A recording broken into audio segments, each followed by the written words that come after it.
Hi, good morning. ఎలా ఉన్నారు అందరూ ఫ్రెండ్స్? ఒక మాట చెప్పనా, చిన్న మాట.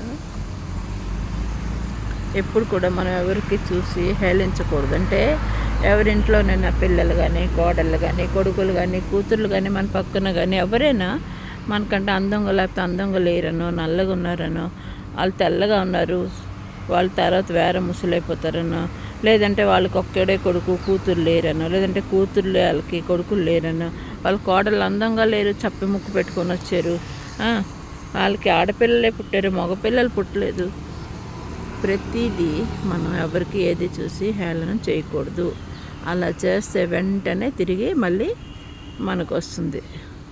ఎగ్జాంపుల్, ఇప్పుడు ఎవరికైనా మనం చూసి అన్నాం అనుకోండి, వాళ్ళు చూడు ఎలా ఉన్నారని, అది తిరిగి మనకే అలా అవుతుంది. అందుకే ఇంకా చాలామంది ఏం చేస్తారంటే ఒకళ్ళు చూసి అది మంచిదే కాదు, అలా చేస్తుందట, అటువంటి పనులు చేస్తుందట అంటారు కదండి. మనం కూడా అదే పనులు చేయాల్సి వస్తుంది ఒకరోజు. అందుకే దయచేసి మనం ఎప్పుడు ఎవరికి వాళ్ళ పిల్లలు బాగా చదువుకోలేదని చెప్పామనుకోండి, రేపొద్దున మన పిల్లలు బాగా చదవరు. ఇంకా వాళ్ళు అలాగా అంటే వాళ్ళ కోడలు జాబ్కి వెళ్తుందంట, ఈ మధ్య డబ్బు సంపాదిస్తుంది, ఇంట్లో పని పాటు ఏమి చేయట్లేదట, అలా అత్తే చూసుకుంటుందట అని అన్నారనుకోండి, రేపు మన ఇంట్లో అదే పరిస్థితి వస్తుంది. అందుకే మనం ఎప్పుడు ఎవ్వరికి ఏది చూసి హేళన చేయకూడదు. దయచేసి ఏ ఒక్క విషయంలో కూడా అంటే ఈరోజు మన పరిస్థితి బాగుంది, మనకు బాధ్యతలు తెలిపే, మనకు అన్నీ అయిపోయాయి కదా అని మనం అనుకుంటాం. రేపు మన పిల్లలు పుడతారు, వాళ్ళ లైఫ్లో అలా వస్తుంటుంది, మళ్ళీ వాళ్ళకి అలా ఎదుర్కొంటారు. అందుకే దయచేసి ఎవరిని మనం ఎప్పుడు హేళించకూడదు. ఒక వేణి ఇలా చూపించినప్పుడు 4 వేళ్ళు ఎందుకు దేవుడు మనకు చూపిస్తున్నాడో తెలుసా?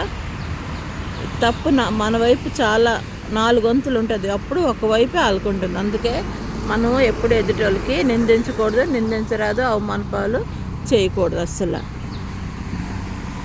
ఒక మాట ఉందిలేండి హిందీలోని, తెరే ఔకాత్ క్యా హై ముझे అంగులి దిఖానే కే లే అని అంటారు. అంటే నీకేటి, అంటే నువ్వే అసలు సరైన దాన్ని కాదు, నువ్వు నాకేటి చూపిస్తావు చెయ్యా అని, ఇంకా హీనంగా అనమాట మాట. హిందీలో కాదు, చాణక్యుడు చెప్పారు ఆ మాట.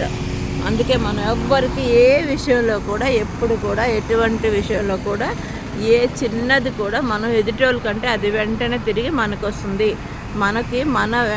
మన వెంటే అది వస్తుంది. అందుకే దయచేసి ఎప్పుడు మనం ఎవరికి ఎటువంటి హేళన చేయరాదు. ఇంకా మనం చూడండి, చాలామంది ఎవరితోనైనా ఫ్రెండ్షిప్గా ఉన్నా, సొంత వాళ్ళ దగ్గర ఉన్నా, మన పక్క వాళ్ళతో ఉన్నా, 6 మాసాలు వాళ్ళతో ఉంటే వాళ్ళు వారు అవుతారు, వారు వీరు అవుతారంట. మన బుద్ధులు వాళ్ళకి వెళ్తే వాళ్ళ బుద్ధులు మనకు వస్తాయి. అందుకే నేను ఎవరితో అంతగా క్లోజ్గా ఉండాలండి. నా పని నాదే, నా బుద్ధి నాకే. నేను ఎప్పుడు ఎవరిని హేళించను, నా జన్మలో లేదు, అలాగా నా చరిత్రలో లేదు. నేను ఎవరిని అసలు నిందించను. ఒకవేళ చిన్నప్పుడు ఎప్పుడు అన్నా కూడా ఆ తప్పులు క్షమించి మన దేవుడికి ఎప్పుడు ప్రార్థించుకుంటాను. ఎందుకంటే మనం ఎవ్వరికి ఎప్పుడు ఏమీ అనకూడదు. మన పిల్లలు ఇంకా ఉంటూనే ఉంటారు కాబట్టి వాళ్ళందరూ బాగుండాలి అంటే మనం ఎప్పుడూ ఎవరికి నిందించరాదు. హైవే మన వాకింగ్ ప్లేస్.